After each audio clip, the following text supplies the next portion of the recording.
Hi everyone, in front of me I've got Keyboard King Kong 6 and let me share with you how to block a number on this device. So let's start with opening your contact list, because in this video I'd like to show you two different ways of blocking the number. We will block the number which is currently saved on our contact list, and the second way requires entering the settings, and there you will be able to block a number which is unknown, let's say. So as I said, let's open your contact list, preferably through the dialer. I'll show you why. And so here we've got here we are in the contact. So let's find the contact you'd like to block and tap on it. And then tap on the three dots icon in the right upper corner and tap on block numbers.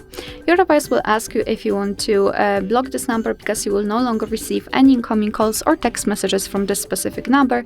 So just tap on block if you're ready. And as you can see, here we've got this characteristic icon. The number has been blocked successfully.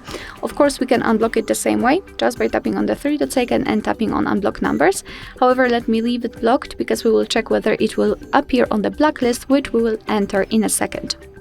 So this is the second way of blocking the number. We have to open the settings. It does not really matter whether it will be on the contacts, recents or favorites. Just tap on the three dots icon in the right upper corner and enter the settings. Here we have to tap on blocked numbers in the general list, and as you can see, this is our blacklist, and that's the number we blocked from our contacts. So as you can see, the previous option works.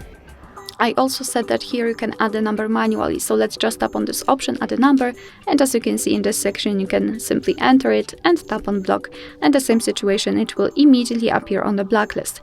What is more, you can block calls from all unidentified callers just by using the switcher at the top, or turn it off just by tapping on the switcher again. If you want to unblock the number, just tap on this X button right next to it and tap on unblock. Alright, so that will be all. Thank you so much for watching. I hope that this video was helpful, and if it was, please hit the subscribe button and leave the thumbs up.